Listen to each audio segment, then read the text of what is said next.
Vinde, Espírito Santo, enchei os corações dos vossos fiéis e acendei neles o fogo do vosso amor. Enviai o vosso Espírito, e tudo será criado, e renovareis a face da terra. Oremos.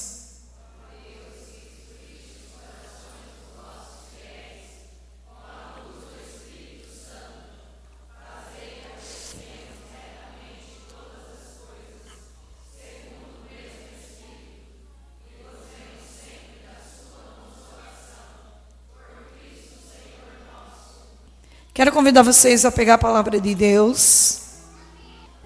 Atos dos Apóstolos, capítulo 3, versículo 1. Atos dos Apóstolos, capítulo 3, versículo 1. Todo mundo foi à missa hoje? Então vai ficar mais fácil, né? Para poder guardar a palavra de Deus no coração. Pedro e João iam subindo no templo para rezar a hora nona. Nisto, levavam um homem que era coxo de nascença e punha todos os dias à porta do templo, chamada Formosa, para que pedisse esmolas aos que entravam no templo. Quando ele viu que Pedro e João iam entrando no templo, implorou a eles uma esmola. Pedro fitou nele os olhos, como também João, e disse, vamos ler juntos? De novo, olha para nós. Ele os olhou com atenção, esperando receber deles alguma coisa. Pedro, porém, disse, todo mundo,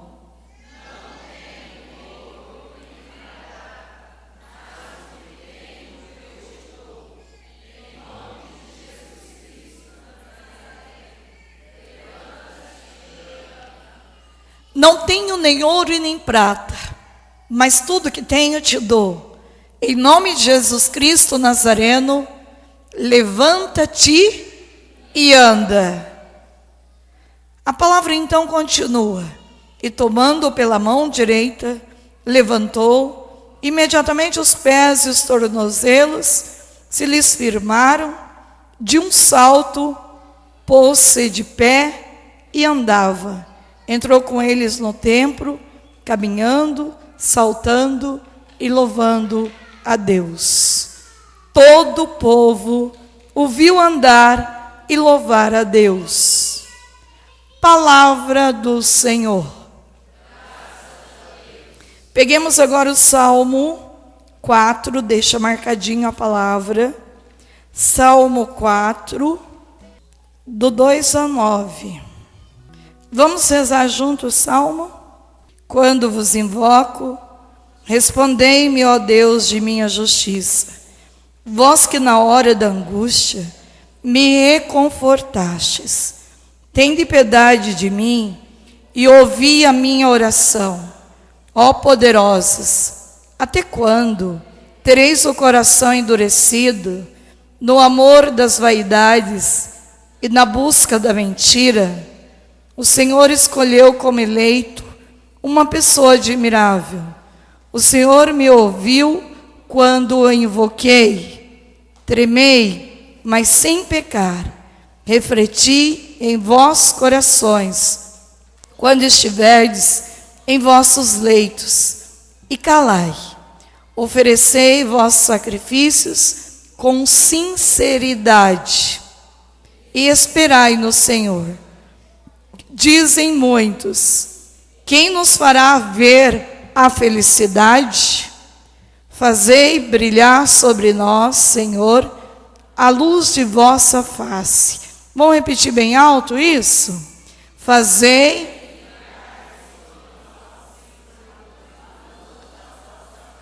De novo, todo mundo juntos. Fazei brilhar, Senhor, sobre nós a luz da vossa face. Fazei brilhar sobre nós, Senhor, a luz de vossa face. Continuemos. Pusestes em meu coração mais alegria do que quando abundam o trigo e o vinho. Apenas me deito, logo adormeço em paz, porque a segurança do meu repouso vem de vós, Senhor. Glória ao Pai, ao Filho e ao Espírito Santo. Agora vamos pegar mais uma palavra. Evangelho de São Lucas. Evangelho de São Lucas, capítulo 24. Evangelho de São Lucas, capítulo 24. 24, versículo 13. Nesse mesmo dia, 2 discípulos caminhavam para uma aldeia chamada Emaús, distante de Jerusalém, 60 estádios. Ia falando um com o outro de tudo que se tinha passado. Quando ia conversando e discorrendo entre si, o mesmo Jesus aproximou-se deles e caminhava com eles. Mas os olhos estavam-lhe como que vendados e não reconheceram. Como que estavam os olhos dos discípulos? E o que aconteceu com os olhos vendados? Não reconheceram. Perguntou-lhes então: de que estás falando pelo caminho? E por que estáis tristes? Um deles, chamado Cleófas, respondeu-lhe, todo mundo junto: és tu, acaso, o único forasteiro em Jerusalém que não sabe o que nela aconteceu nesses dias? Perguntou-lhes ele: que foi? Disseram: a respeito de Jesus de Nazaré.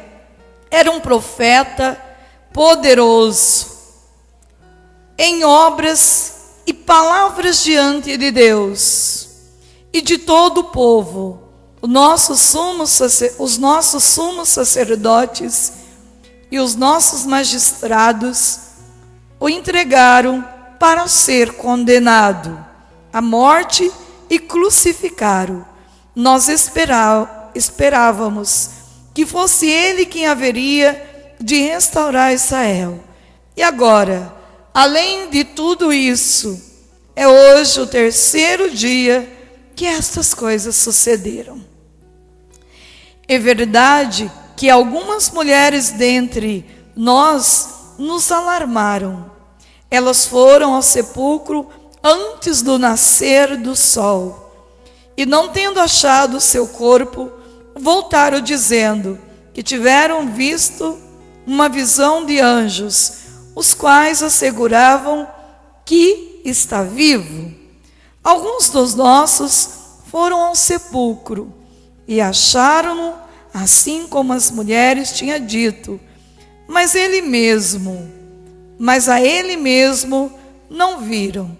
Jesus lhes disse, todo mundo junto: ó gente sem inteligência, como sois tardo de coração para credes em tudo que anunciaram os profetas. Porventura, não era necessário que Cristo sofresse essas coisas e assim entrasse na sua glória? E começando por Moisés, percorrendo todos os profetas, explicava-lhes o que dele se achava dito em todas as Escrituras. Aproximaram-se da aldeia para onde ia, e ele fez como se quisesse passar adiante, mas eles forçaram-no a parar. Todo mundo junto: fica conosco, já é tarde e já declina o dia. Entrou então com eles.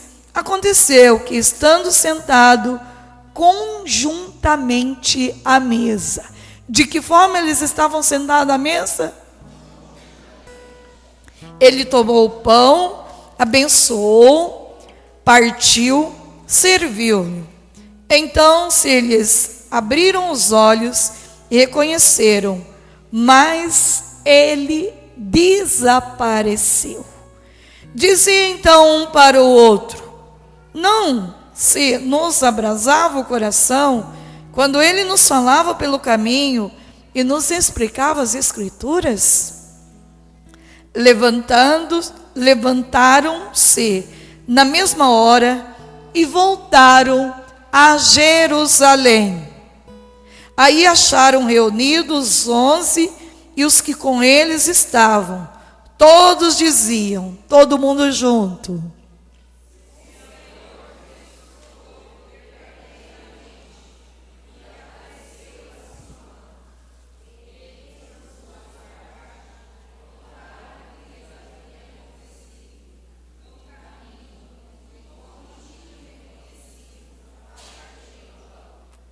o Senhor ressuscitou verdadeiramente e apareceu a Simão.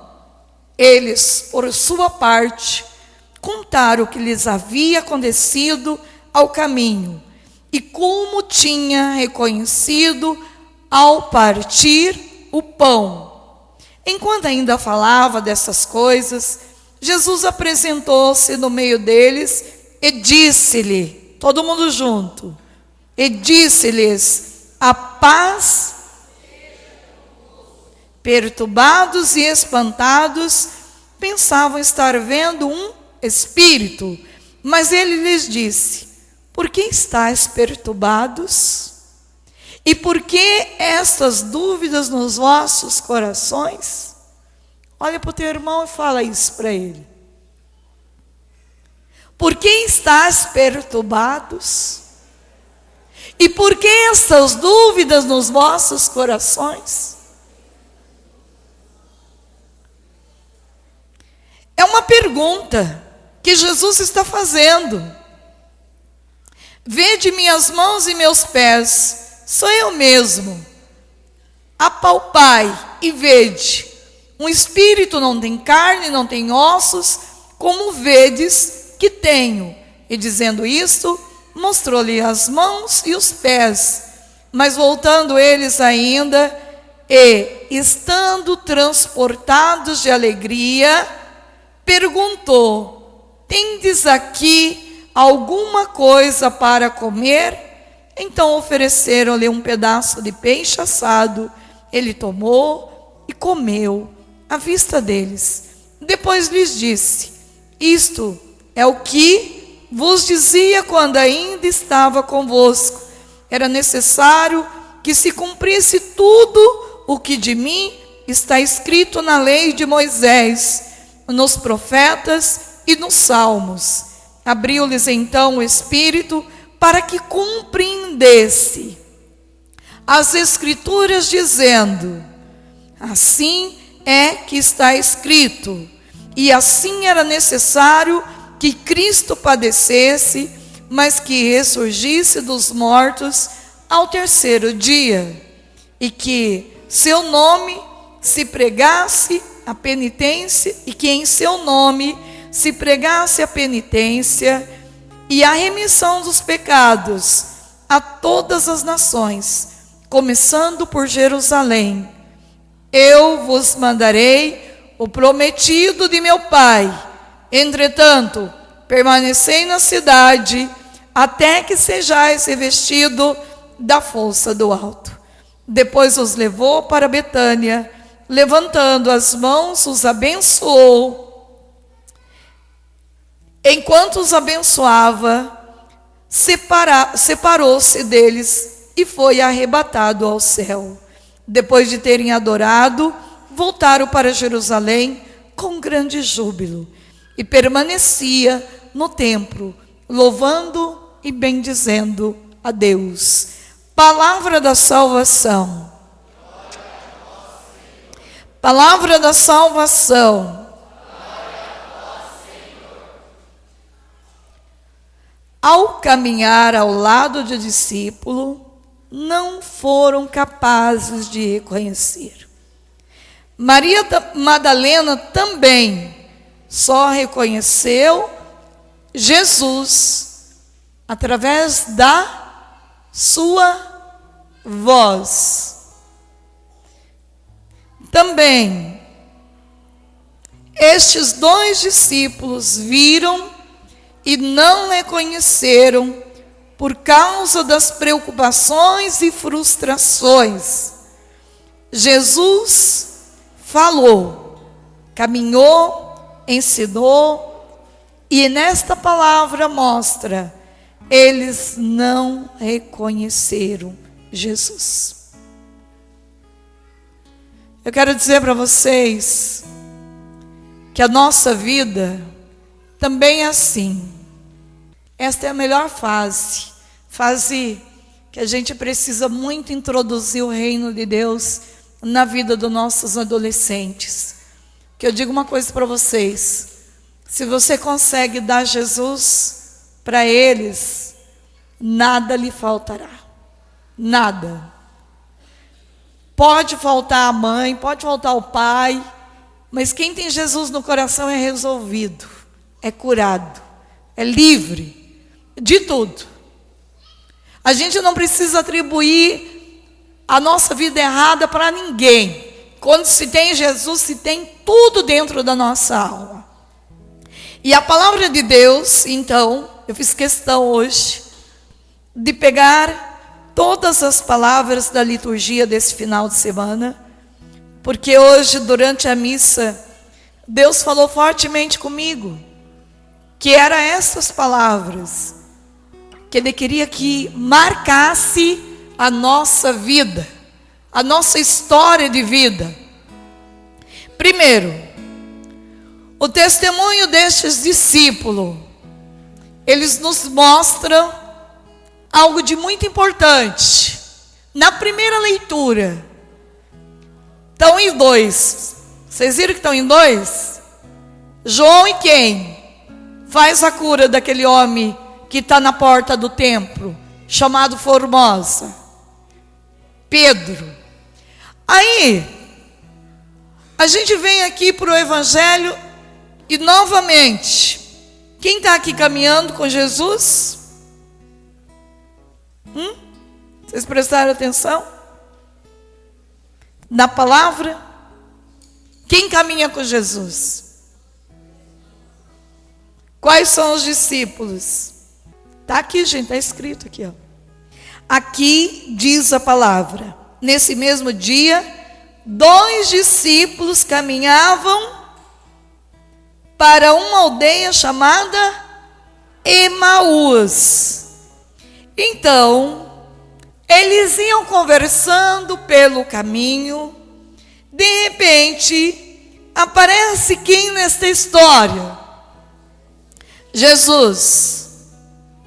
E o que Jesus faz no meio desse projeto todo? Jesus dá um ensinamento tremendo para eles. E se nós sairmos daqui hoje com esse ensinamento, eu quero dizer para você que a nossa vida vai mudar completamente. Primeiro, precisamos olhar para esse salmo. O salmo faz uma súplica a Deus, para que Deus possa volver o olhar dele em prol da nossa vida. O salmo tem um poder extraordinário de curar o nosso coração. E por isso que Efésios diz, na capítulo 4, ou capítulo 5, acredito que é capítulo 5, diz que nós deveríamos recitar os salmos todos os dias. Os salmos também é a oração da liturgia das horas, da igreja, que todos nós somos convocados a rezar todos os dias a oração da liturgia das horas. Amados, a palavra de Deus diz no Salmo 4, sobre nós, fazei brilhar o esplendor de vossa face. Vamos repetir isso?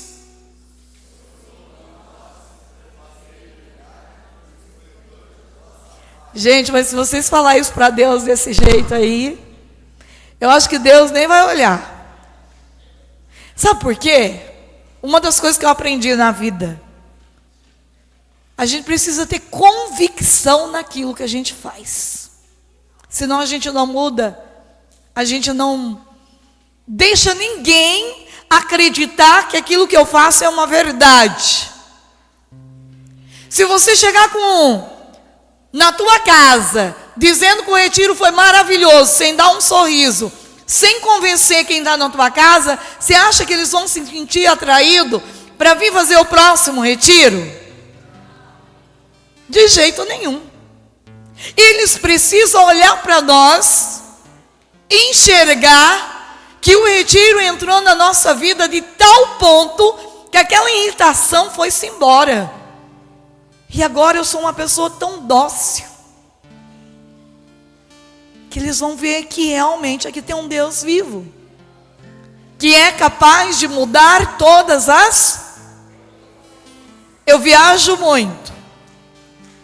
muito, vocês sabem que a minha vida, eu saio daqui, vou chegar de madrugada em Curitiba, e amanhã eu já viajo para Santa Catarina, Canoinhas, tem uma multidão de gente lá esperando para me pregar. E por isso vocês têm que rezar 3 vezes mais, porque hoje eu amanheci muito mal da gripe. Então, vocês têm que rezar muito para mim hoje, para Deus me curar, porque se só Jesus para me dar a graça de eu ficar bem. Olha aqui para esse quadro.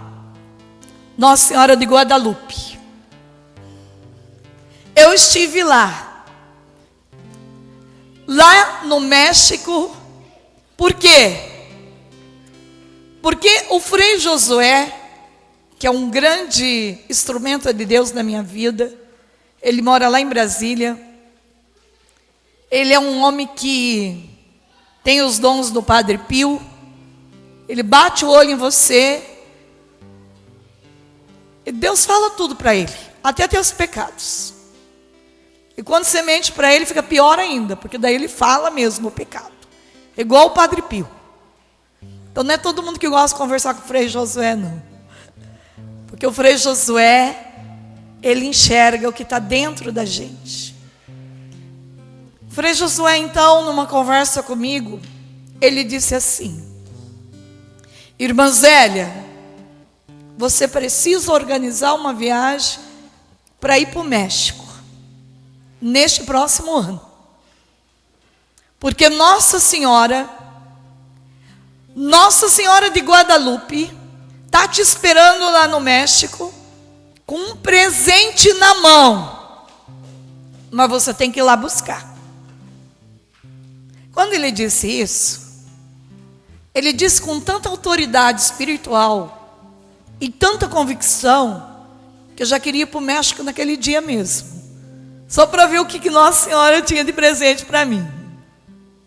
Mas daí eu falei, é uma obediência.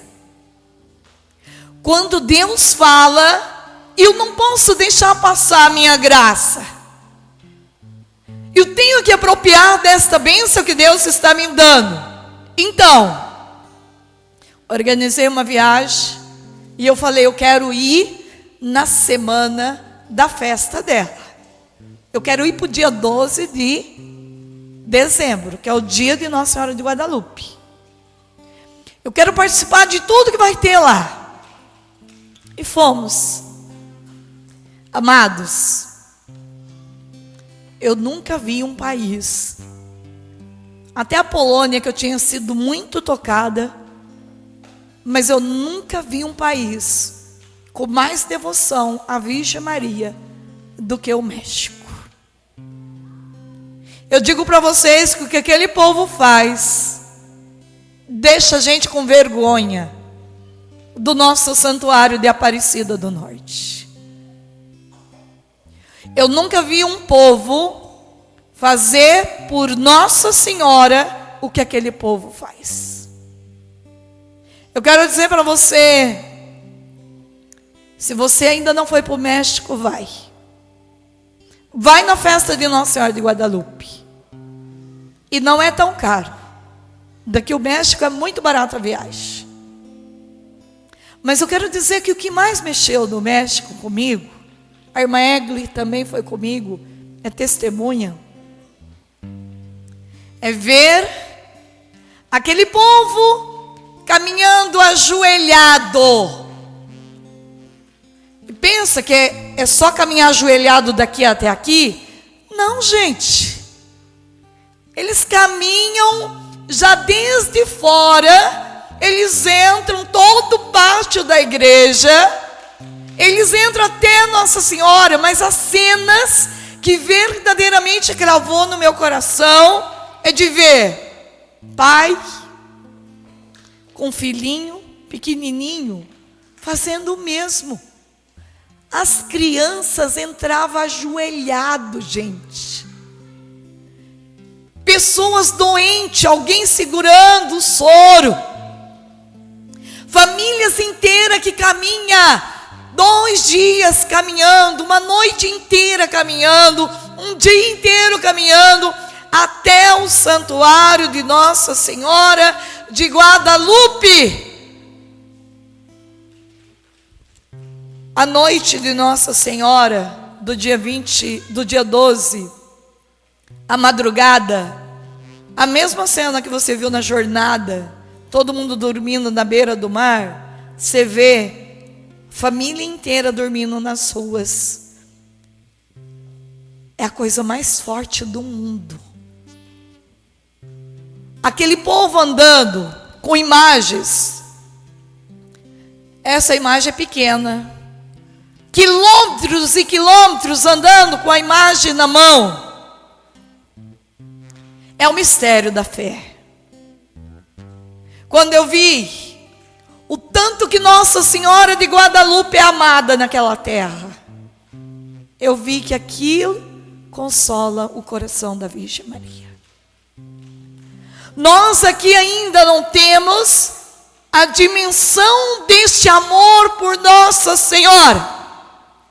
Aliás, nem por Jesus na Eucaristia.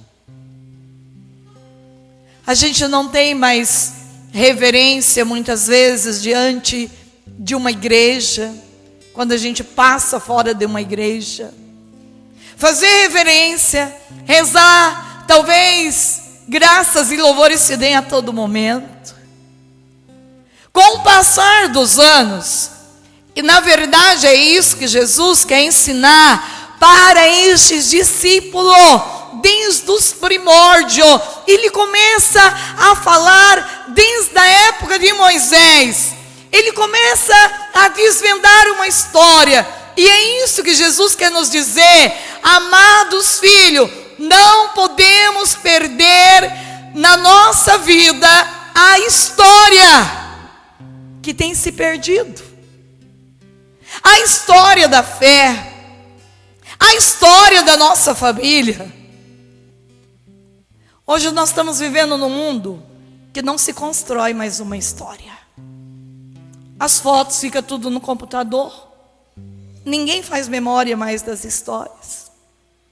As avós nem conhecem mais os netos, porque as fotos ficam tudo no computador.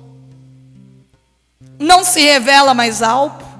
Quando dá um vírus, destrói tudo. Porque nós estamos vivendo num tempo que nós não temos mais história. E quando se perde o olhar da história, se perde a riqueza de crescer na presença de Deus, de sustentar este sangue de família. Os filhos já não fazem uma reverência à história dos pais, porque não conhecem a história do pai, da mãe. Então Jesus, o testemunho dos discípulos, irá provocar uma mudança em todos. Quando acontece de Jesus curar aquele homem que está na porta do templo, é a hora nona, que significa as 3 horas da tarde. Hora da misericórdia. Hora de recorrer ao nosso Deus. O terço da misericórdia. Tem uma história nesse terço. Lembrar de fazer memória de uma promessa de Jesus, que disse que quem rezasse o terço da misericórdia às 3 horas da tarde alcançaria milagres. Quanto tempo a gente demora para rezar o terço da misericórdia? Menos de 10 minutos.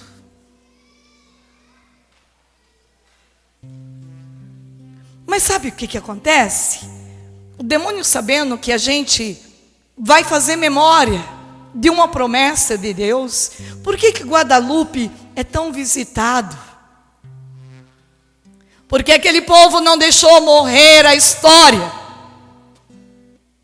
Todo ano no dia 12, aquele povo faz memória de uma história verídica. A Virgem Maria verdadeiramente apareceu àquele índio, aquele homem tão simples. E o que Nossa Senhora diz para ele? Vai até o bispo. O bispo não escutava, não queria saber da história, achou que ele não estava falando a verdade. Mas as coisas de Deus têm sinais, porque o céu dá o sinal. Vai de novo. Vide o fruto da obediência. Jesus está querendo ensinar isso para os seus. Agora, vocês serão continuadores dessa história. Eu não estarei aqui fisicamente, mas eu estarei pela força da Eucaristia todos os dias convosco. Fazer memória da história. Vai. Pega aquelas flores no alto da colina, coloca no manto e leva para o bispo. Ele fez. Encheu com aquelas flores, que era inverno, não tinha como ter flor ali, já era um milagre encontrar aquelas rosas. E quando ele chegou para dar as rosas para o bispo, que abre aquele manto, o que diante do bispo forma esta imagem. Aquele bispo se prostra. Esse manto, esse tecido, nenhum estudo no mundo foi capaz de saber como um tecido dura tantos anos sem desgastar, apodrecer, e não existe no mundo nenhum canto do mundo que se compra esse tecido. Quando você passa debaixo de Nossa Senhora de Guadalupe, é como se ela lançasse esse manto em cima de você. Acontece uma coisa lá que eu não sei explicar para você, mas também eu posso te garantir, é algo do céu. Não tem explicação. Aquilo que a gente dizia hoje, querendo entender uma morte, não tem explicação. Querer entender as coisas que não está dentro da nossa razão, não dá. Eu não entendo e não vou entender. Mas eu digo para você, aqui na palavra de Deus, vem nos ensinar sobre nós, fazer brilhar o esplendor da vossa face. O projeto de Jesus dá continuidade através de gestos concretos. Jesus quer nos ensinar que é a palavra de Deus que precisa ser mais ela precisa adentrar mais dentro de nós. Agora, vocês que são servos, vocês têm uma responsabilidade sobre o povo: ensinar a amar a palavra de Deus. A palavra de Deus está sendo esquecida nas nossas casas, nas gavetas. Quando Jesus vai falando da palavra, desde o Antigo Testamento, para os discípulos, o coração dos discípulos é incendiado, arde. Amados, tem muito grupo da Renovação Carismática Católica, muitos movimentos da igreja, que o coração do ser humano já não arde mais. Por quê? Porque nem eu leio mais a palavra de Deus. Nem eu faço memória mais da história, da minha história da salvação. Como que eu vou querer que as pessoas acreditem na palavra de Deus se nem eu carrego ela mais? Agora, por que tem muita gente com depressão? Hoje a irmã Egre veio contar o testemunho dela de depressão. Por que tem muita gente com depressão? Porque não comunga da palavra de Deus. Amados, eu não tenho dúvida que quem comunga da palavra de Deus meia hora todo dia, não há depressão que fica dentro de você. A palavra de Deus tem poder de realizar milagre dentro de nós. Mas não é para ler a palavra de Deus de vez em quando. Por que eu fiz questão de pegar as palavras da missa hoje? Porque eu tenho certeza que muitos nem gravou o capítulo e o versículo. Se perguntar para muitos depois de uma missa, e vocês podem perguntar: qual é a leitura, qual é o versículo que marcou você hoje? A pessoa não é capaz de dizer.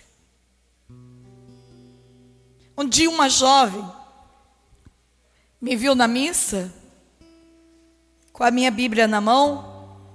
Hoje eu não levei a minha Bíblia, mas senti tanta falta dela, porque em toda missa que eu vou, eu carrego a minha Bíblia, para me acompanhar a leitura, para me marcar o versículo que Deus falou comigo.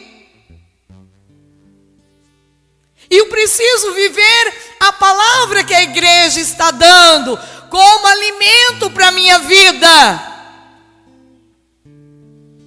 Gente, o povo vive cansado de missa. Por quê? Porque ainda não entendeu que a missa é o nosso céu na terra. Porque a gente não entra dentro da missa. Tem muita gente que vai na missa só no domingo.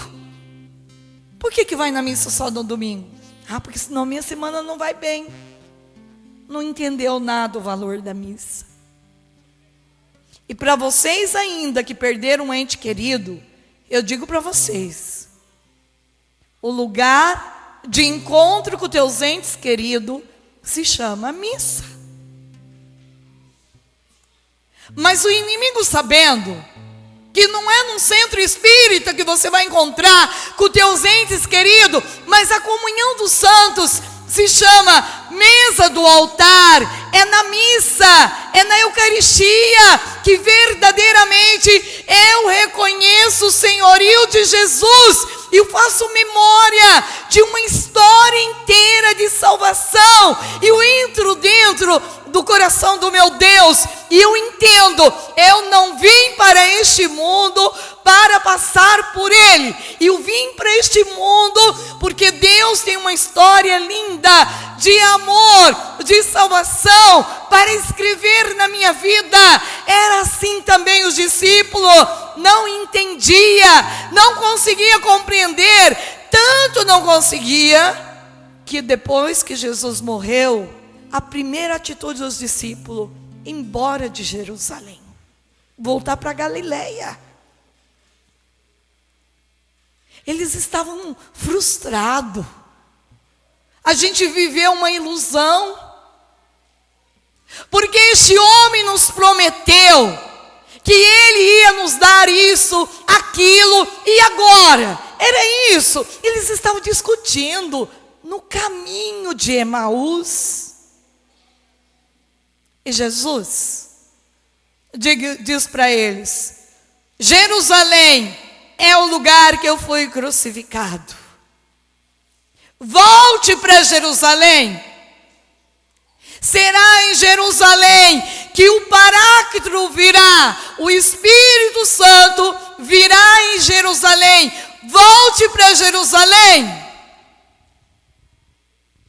Você que está passando por um momento difícil, não foge. Eu quero dizer para você um testemunho de uma amiga minha, de Minas, muito amiga minha. E eu tenho muito, assim, de escutar Deus, de fazer um caminho, eu tenho que fazer. E Deus, então, estava indo para Minas, estava indo de avião, e Deus me pedia: desvia o caminho e visita esta amiga tua, a família dela. Eu fiz todo um percurso, passei uma noite inteira acordada por causa disso, e fui na casa dessa minha amiga. Visitei todo mundo. Fui embora. Estava eu pregando em Campinas, São Paulo. Isso foi o quê? Uma semana depois. Uma semana depois da minha visita na casa dessa amiga. Essa menina, muito, muito, muito amiga. É uma filha espiritual que Deus me deu. E ela me liga aos prantos de choro. Eu ia fazer uma pregação naquela hora. Eu podia ouvir os gritos. Gente, não tem coisa mais difícil do que você querer fazer alguma coisa e não poder. Eu não conseguia entender o que ela falava, de tanto que era grito. Mas a primeira pessoa que ela gritou, que ela ligou na hora, foi para mim. Olha, por isso que eu digo para você, não queira entender algumas coisas. O irmão dela casou com a esposa, construíram uma casa belíssima, com trabalho, fruto do trabalho deles. Queria muito engravidar. Eu fui lá, rezei, e eles tiveram a graça desta mulher engravidar e receber de presente um menino lindo, que chama Davi. Ele entrou dentro da casa dele, ele estava lá, a esposa saiu, ele era para sair, não saiu. Pegou o menino na hora, levou para o pai dele segurar um pouquinho e veio sentar na frente da lojinha da mãe, na frente da casa dele. Essa história é tudo lá em Minas. Ele sentado no banquinho na frente da loja da mãe. Vem um carro desgovernado, entra naquela loja, mata ele na hora. Gente, olha que morte mais estúpida. Dá para entender uma coisa assim? Uma família que sempre socorreu ele, inclusive, pessoas que ficavam no meio da ferragem, gratuitamente eles fazem esse trabalho lá, que ajudava nos primeiros socorros, num acidente de carro, a irmã dele, enfermeira, ele estava debaixo das ferragens, essa família gritando, chorando. Eu digo para você, qual é a primeira atitude de uma família dessa, depois do enterro, depois que tudo passa? É sair do lugar. Gente, agora pensa comigo, você está ali sentado na tua casa, vem um carro desgovernado, mata aquele que é o mais precioso para você. Dá para compreender alguma coisa assim? Não. E nem queira compreender. Senão vai ficar depressivo ou vai ficar louco.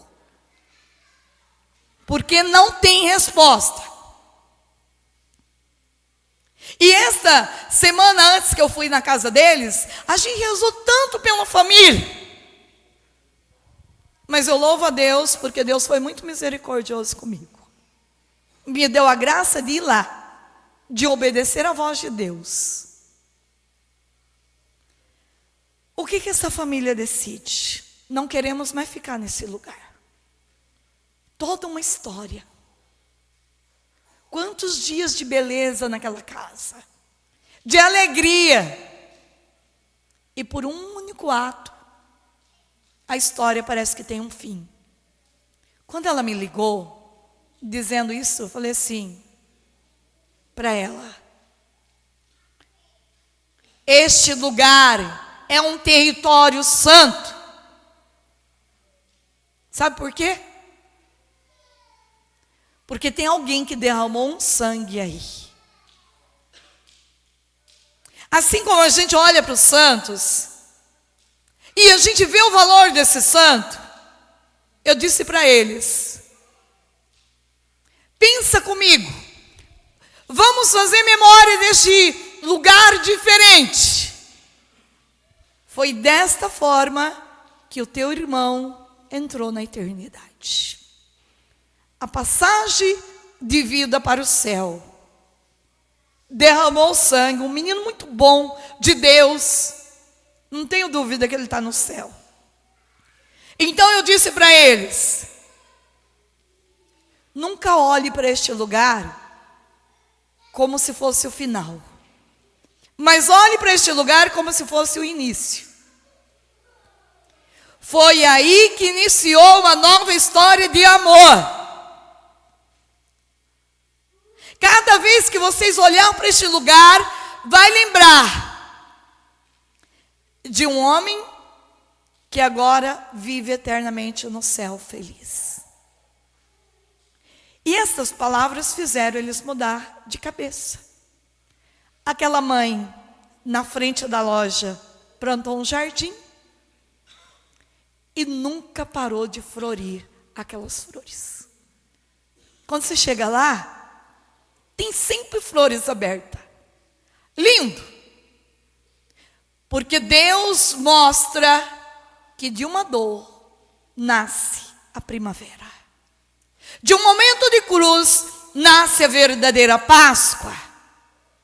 Eu posso passar o resto da minha vida ali chorando, magoado, triste, decepcionado, porque aquele caminhão, aquela pessoa, se é caminhão ou ônibus, não sei, matou meu ente querido. Tomar a decisão de morrer junto com ele, enterrar a minha vida junto com ele, sepultar a minha vida agora para sempre, e esquecer que eu tenho vida pulsando perto de mim, e posso tomar um outro caminho, que é o caminho que Jesus ensina para os discípulos,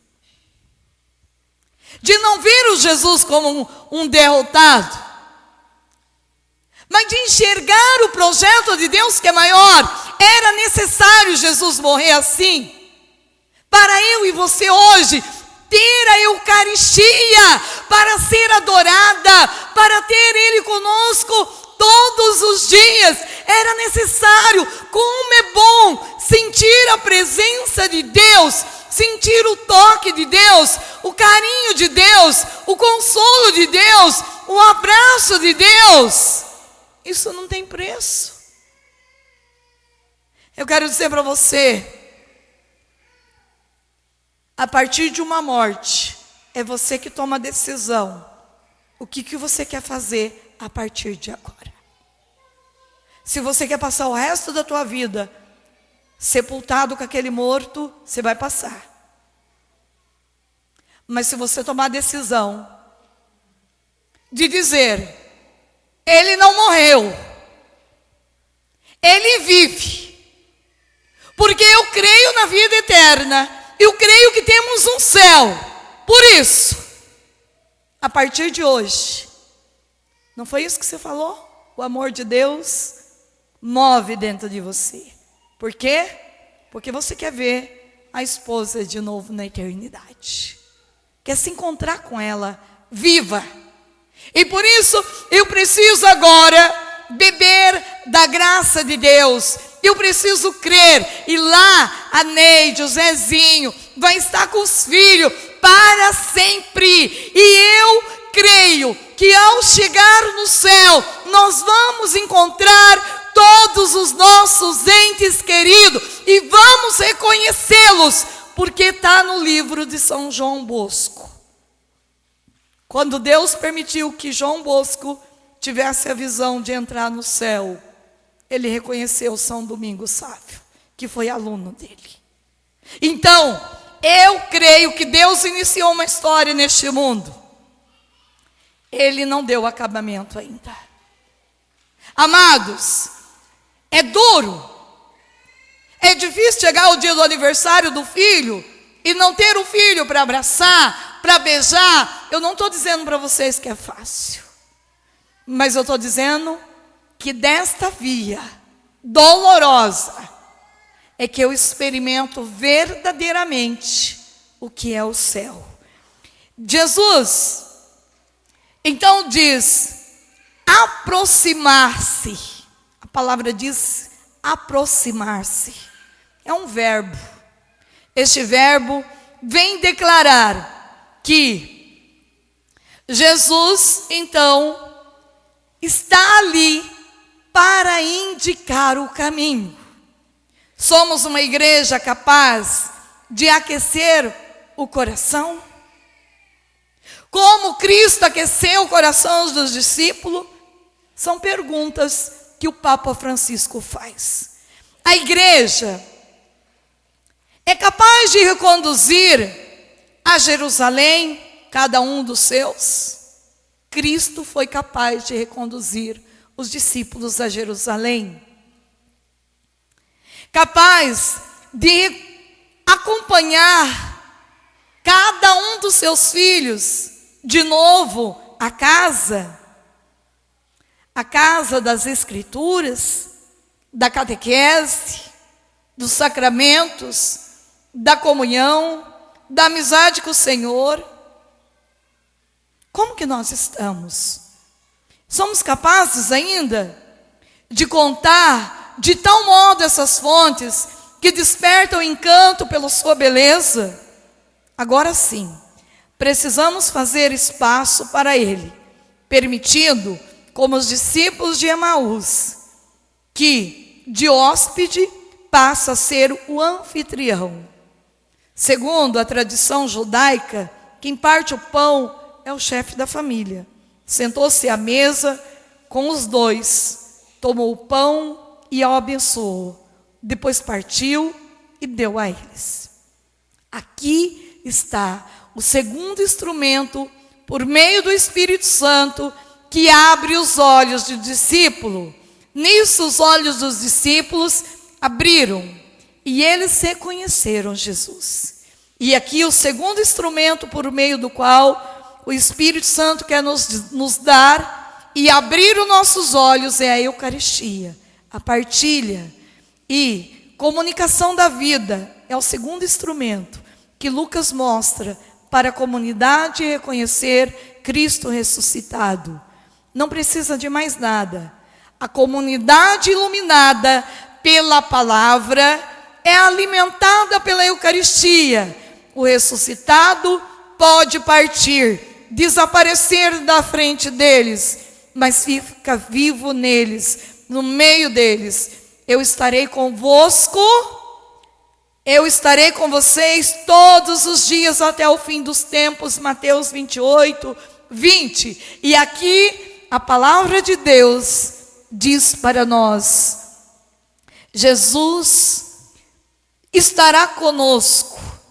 Jesus é o único Deus que tem poder para ir aonde ninguém pode.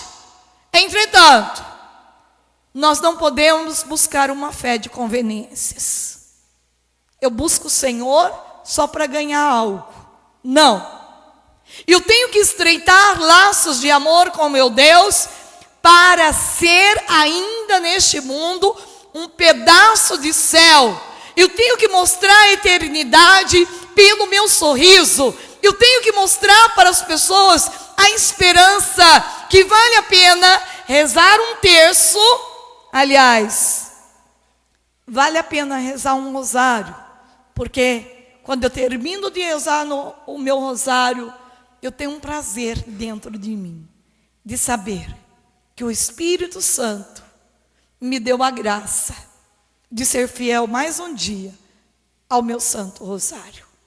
Eu tenho prazer de ir à missa diariamente, porque a missa é o meu céu, é a minha eternidade, que se carna dentro de mim. E na missa eu vivo estas duas armas que o Senhor me deixou: a palavra que ilumina e que aquece o meu coração, que faz arder o meu coração. E eu tenho a Eucaristia, que me faz enxergar além dos olhos da carne. Eu enxergo com os olhos de Deus.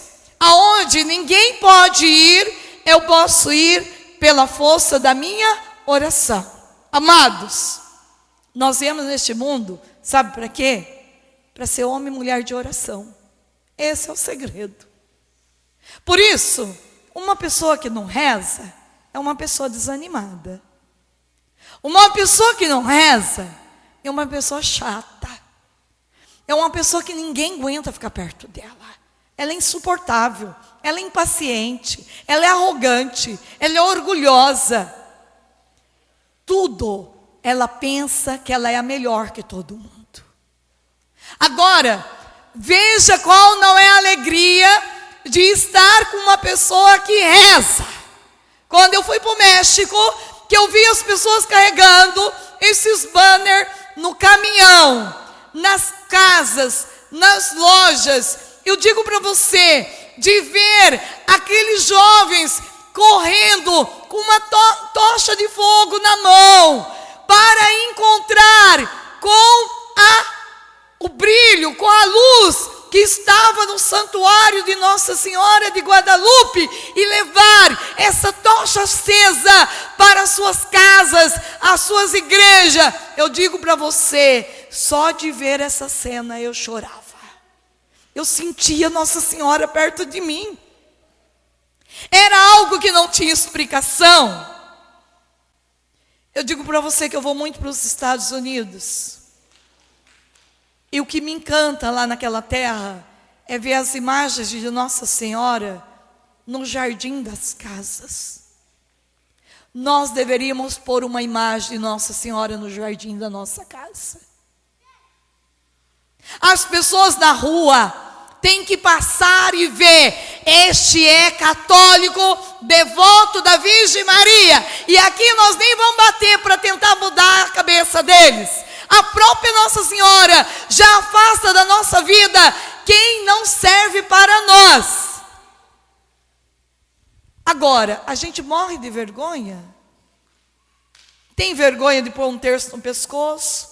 Nisso eu admiro a juventude. Jovem extraordinário. Põe camiseta de Nossa Senhora, põe terço no pescoço e não está nem aí com quem vai falar alguma coisa contra.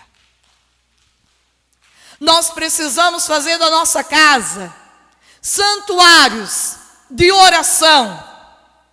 As pessoas têm que pisar na nossa casa e sentir que naquela casa se tem vida de oração. Nós temos que respirar na casa das famílias, respirar a oração do terço, do rosário. E eu digo para você, como que o demônio tem atacado as pessoas para não rezar o rosário. O demônio não gosta de ver ninguém rezando o rosário. Que o rosário é 4 terços desse. 4 terços desse. Nós temos agora uma mulher lá em Presidente Prudente que tem feito os terços. Deus pediu para ela fazer das 1000 Ave Maria. E ela pega aquele terço enorme e vai rezando, até da 1000 Ave Maria. Acho que o demônio tem muito ódio, né? Amados, Nós estamos vivendo num tempo que estão tentando roubar aquilo que é de valor na nossa vida. A cruz, o terço, as imagens. E eu digo para você, cuidado. Não permita que arranque de você a tua fé. Não permita que tire de você a palavra de Deus, porque Jesus fala aqui na palavra dele: por que estáis perturbados e por que estas dúvidas nos vossos corações? É uma pergunta. Da onde vem a perturbação? Vem porque a gente não reza. Tem dia, gente, que para tirar a perturbação do meu coração, eu tenho que rezar muitos terços. Tem dia que eu tenho que ir em 2 missas por dia, até 3 por dia, para arrancar a aflição do meu coração. Olha para o teu irmão, diga para ele: é com oração, meu irmão, que você vai ser feliz.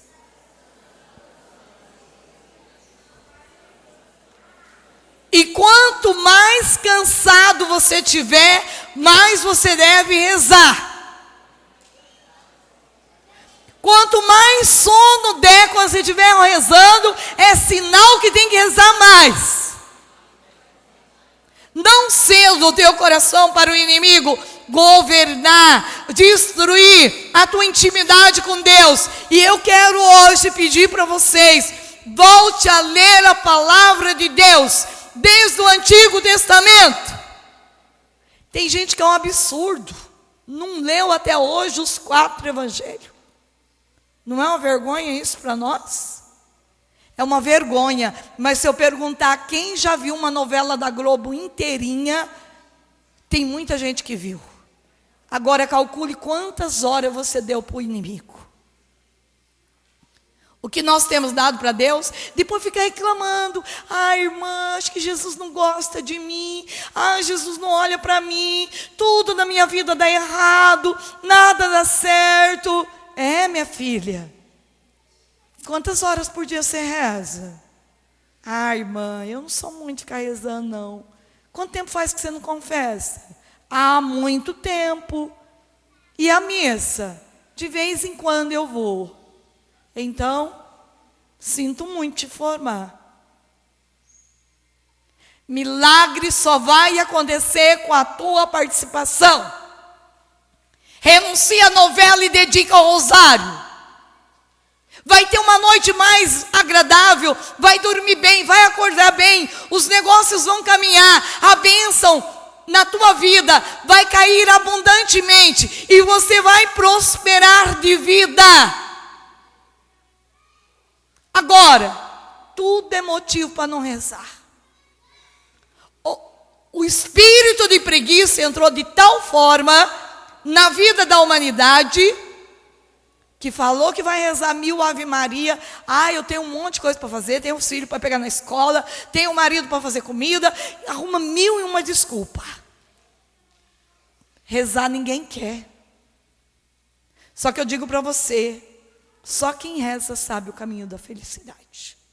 Só quem reza encontra paz neste mundo. Mas eu digo, quando eu digo rezar, eu não digo de rezar uma Ave Maria. Eu digo de dobrar o joelho de verdade e rezar mesmo. Mas, irmã, eu estou cansada. Gente, vocês não têm noção como é a minha vida. E eu tenho que rezar 5 terços por dia, todo dia. O tempo, tem dia que eu prefiro não dormir para rezar. Ou tem dia que é melhor não comer para rezar. Mas se eu gasto o meu tempo falando mal da vizinha, falando mal do padre, falando mal da Dilma, falando mal do governo, eu não invisto na minha fé.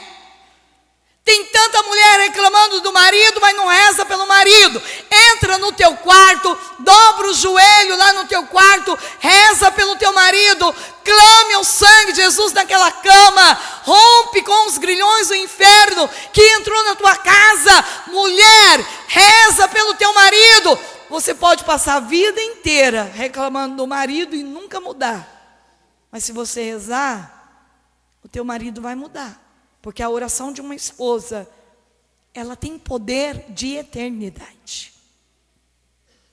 Quanto pai e mãe reclama do filho? Mas eu digo, que oração que você, esposa e esposa, faz junto pelo teu filho? Porque um esposo e uma esposa que reza pelo um filho, vê milagre. Claro que não é uma coisa mágica. Tem oração que Deus responde no mesmo minuto. Mas tem oração que a gente leva anos para ter uma resposta.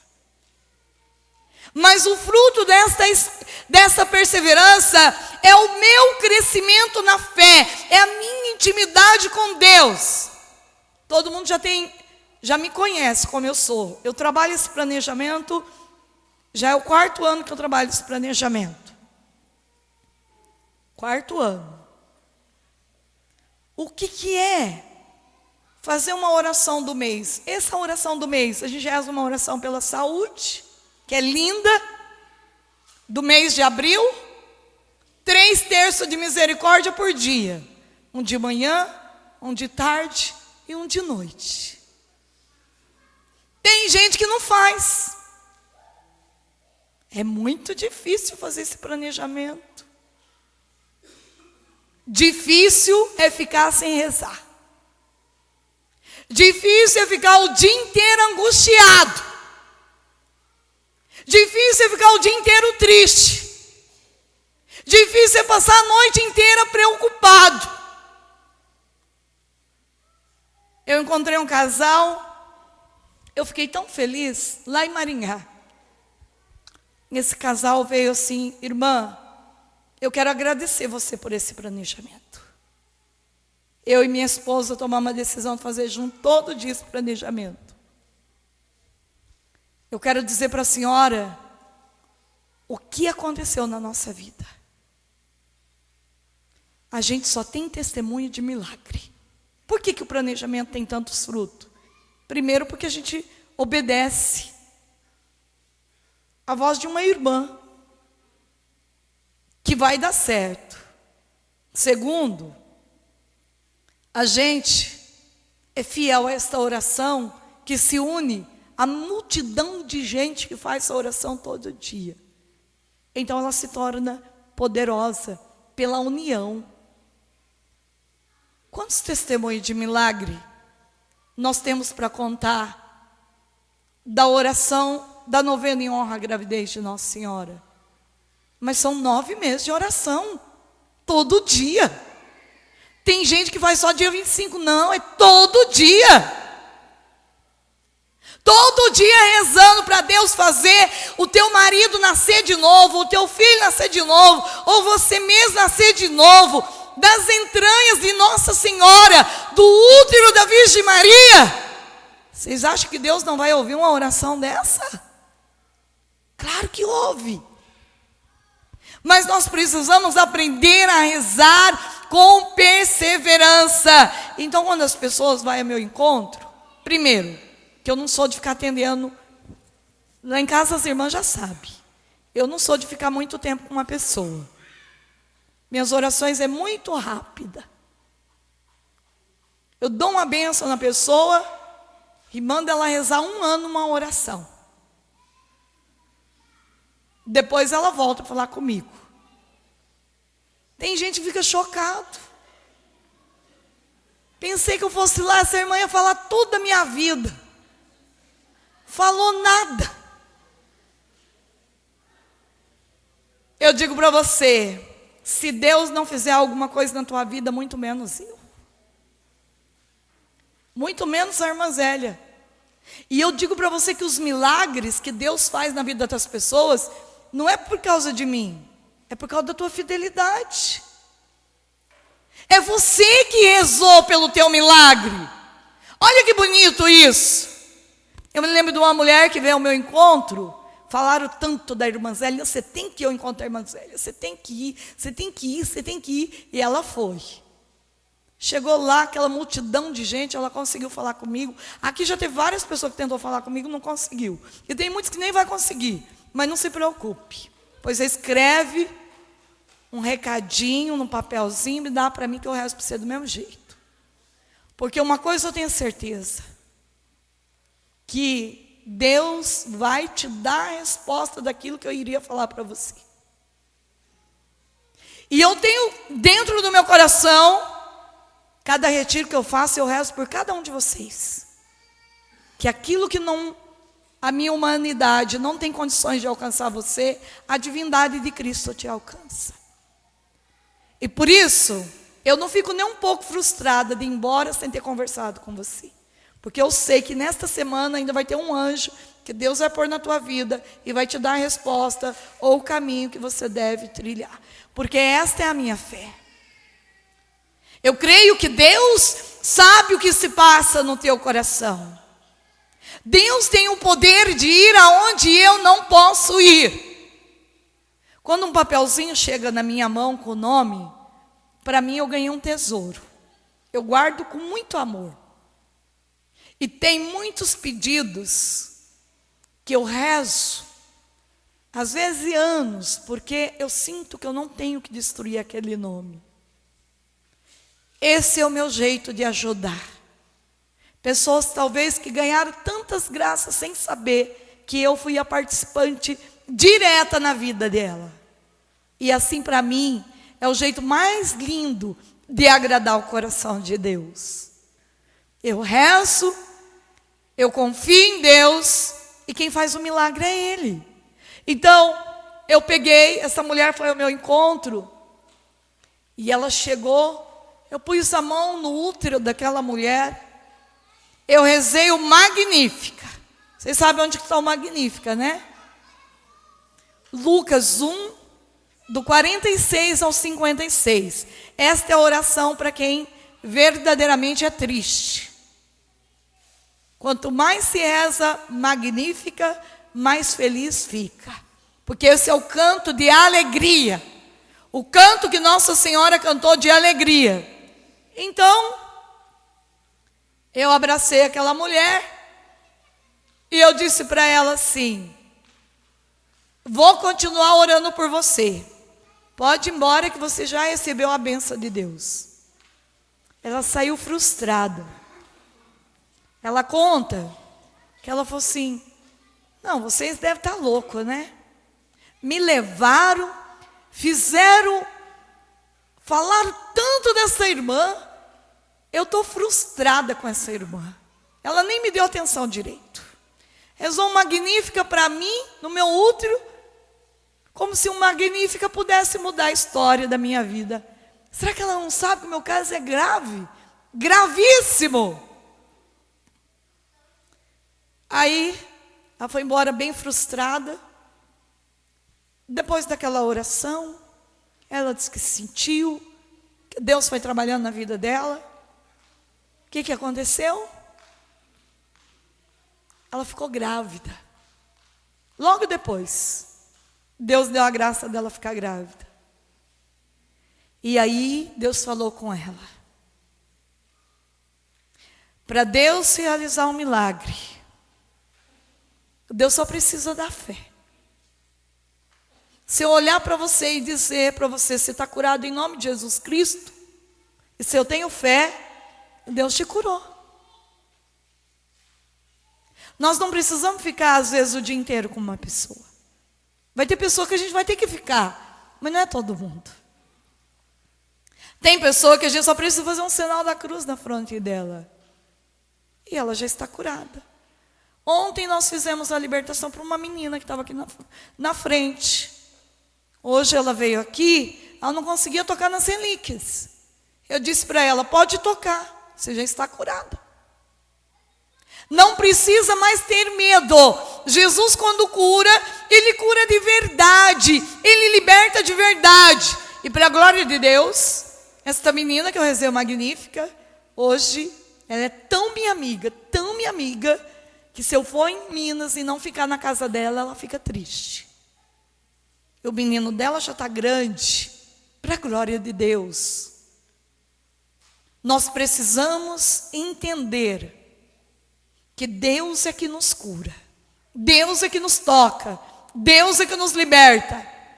Este é o Deus cheio de amor, mas eu preciso ser colaborador da graça. Uma pessoa que vai à missa todo dia, ela é diferente de quem não vai. Eu digo para você com experiência própria, eu tenho testemunho lindos de meninos que não usam mais droga e não têm vontade de usar. Eles contam para mim que parece que nunca aconteceu deles terem usado droga, mas também eles vão à missa todo dia. Eles leem a palavra de Deus todo dia. Eles rezam o rosário todo dia. Olha para o teu irmão e diga, esse é um segredo para você ser feliz, meu irmão.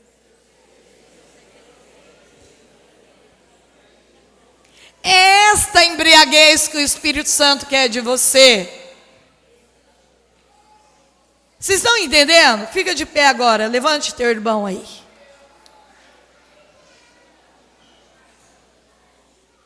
O caminho com Deus é muito simples. Quem complica a via é nós. As coisas de Deus não tem complicação. Eu muitas vezes, no meu caminho, eu dou uma medalhinha exorcizada, que vocês sabem do tamanho da minha devoção com Nossa Senhora das Graças. Eu dou para uma pessoa e eu digo, eu estou dando aqui a tua casa própria. Vai comprar a tua casa com essa medalhinha. Eles olham assustados. Principalmente os jovens. Eu tenho muitos jovens que estão casando agora, graças a essa medalhinha. Irmã, nós queremos casar, não temos casa. Eu vou te dar uma casa. Eles olham assim assustados. A senhora vai me dar uma casa? Vou te dar uma casa. Pega uma medalhinha dessa, que fica junto com as minhas relíquias, vai comprar a tua casa. Vê aonde você quer a tua casa. Gente, tem um monte de casa que foi comprada com uma medalhinha. Apartamentos comprados com uma medalhinha. E você pergunta, como que a pessoa conseguiu? Nem ela sabe. Mistério da fé. Amados, na nossa vida o que move é a fé. Nós não podemos deixar de rezar por nada. Por isso, toda vez que eu venho em Jandaia, nem eu sabia que fazia tanto tempo que eu não vim em Jandaia, né? A menina que estava dizendo para mim hoje que, nossa, faz tempo mesmo que eu não venho em Jandaia. Mas eu quero dizer para você, toda vez que eu vim aqui, eu deixei uma meta de oração. Eu quero que vocês rezem durante 30 dias, a trintena das almas do purgatório, que está nesse livro, ou então você pode pegar lá na internet, que está lá também no Face. Está no mês de novembro, a trintena das almas do purgatório. Você vai fazer 30 dias. Todo mundo deve começar amanhã, entendeu? Que dia que é amanhã? Fale alto, que dia que é amanhã? Hoje é 19, amanhã é 20. Vocês vão rezar de 20 de abril a 20 de maio. Estão entendendo bem? O que é a trintena? É 30 dias de oração pelas almas do... Agora, eu já vou explicar uma coisa, para vocês não ficarem me ligando. Porque senão, eu já sei que vão ligar. Ah, não entendi, irmã. Como... O grande problema da humanidade é não saber ler com atenção. Porque o livro está explicando certinho. A oração está explicando certo. Só que a gente tem dificuldade. Quem está com o planejamento, a página 36. Está dizendo assim, reza-se um terço comum, dizendo-se na cruz, de profundis, e no Pai Nosso, o oferecimento do precioso sangue, e nas Ave Maria, a jaculatória. E inicia a primeira parte de tudo com um creio e 33 vezes a jaculatória. Qual que é a jaculatória? Misericordioso Jesus, dai-lhes o repouso eterno. 33 vezes isso. Daí depois reza a oração do Pai Eterno, daí do De Profundis, medita cada dezena e reza 10 vezes a jaculatória. Misericordioso Jesus, dai-lhes o repouso eterno. No final, encerra com a Salve Rainha pelas almas do purgatório. Bem facinho. E a gente reza isso bem rapidinho. Então, eu quero dizer para você, esta oração, para quem está com conta para pagar, dinheiro para receber, é uma beleza. As almas trabalham maravilhosamente bem para nós. As almas não podem rezar mais por elas, mas elas podem rezar por nós. Então, você vai fazer o teu oferecimento do que você quer ganhar nesses 30 dias. Quer ganhar uma BMW? Põe lá.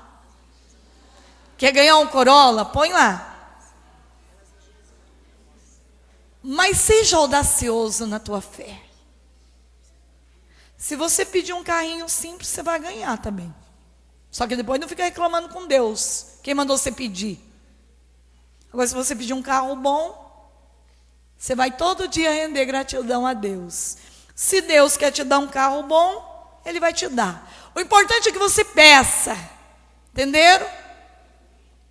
Quando vocês terminarem esses 30 dias, o que é que vocês vão rezar? Não. Vocês vão começar mais 30 dias pelas almas do purgatório de novo. Vocês vão fazer essa sequência durante 1 ano. Por quê? Uma intenção que eu quero que vocês ponham: a construção de uma casa de retiro nesta cidade para a renovação carismática católica. Uma casa grande, que possa trazer pregadores do mundo inteiro para pregar aqui na cidade de Jandaia. Vocês crêem? Bem, vocês vão escrever essa intenção para as almas benditas do purgatório. Vai dizer que vocês vão rezar por elas, mas elas vão arrumar benfeitores para construir esta casa urgente. E depois você vai escrever todas as tuas intenções particulares, tá bom? Todas. Não esqueça de mim nas intenções tuas. Põe a minha pessoa também, tá bom? A irmã Egla, a irmã Dalfa. Nossa vida de missão é a Cláudia. Bem, eu quero dizer para vocês o poder desta oração. Eu encontrei uma mulher na igreja e ela disse assim: irmã Zélia, o teu livro está fazendo milagres. Eu falei assim para ela: milagre do quê? Irmã, esta oração das almas, a minha família inteirinha, longe de Deus, eu fiz 30 dias pedindo para as almas benditas do purgatório trazer todos para perto de Deus. Sabe o que aconteceu? Toda a minha família se converteu em 30 dias. Ela disse: essa oração é de poder, é de milagres. Uma outra pessoa foi curada dos rins pelo poder desta oração. São muitos milagres que tem essa oração. Bem, eu perdi meu óculos a semana passada, não enxergo nada sem óculos. E eu tinha que fazer a novena das almas. Então, planejamento acabou, mas tem aqui o livrinho das almas que está na página. Aqui também tem essa oração, tá? Página 58, eu acho. Depois eu mando mais planejamento para o Luiz. Ele fica responsável. Quem precisar de planejamento, procura o Luiz, tá ok? Que eu mando para ele. Olha, eu digo para vocês que eu disse para as almas assim: se vocês não acharem meu óculos agora, vocês vão ficar sem a oração hoje. Gente, eu nem acabei de falar, elas já me mostraram onde estava o óculos. Eu fiquei tão impressionada. Eu falei: Jesus, como essas almas têm sede de oração. Então, por isso eu digo para vocês: vocês vão ter muitos milagres para contar em um ano de oração pelas almas do purgatório. E não caia nesta besteira de dizer: ai, comecei a rezar pelas almas do purgatório, elas apareceram para mim. Não aparece, não. Pode ficar tranquilo. As almas benditas do purgatório já estão melhor do que nós. Elas estão mais santas do que nós. Então, não precisa ter medo de rezar pelas almas benditas do purgatório. É uma bênção. Tem uma parte aqui da oração, no última dezena, que você oferece pela alma do teu pai, caso teu pai morreu. Se teu pai não morreu, você coloca a alma dos teus parentes, tá bom? Vai estar lá a alma do meu pai, mas se teu pai está vivo, você vai pôr a alma dos teus parentes, ou o nome de outra pessoa, tá certo? Nós vamos então agora cantar. Eu quero que vocês então, neste momento,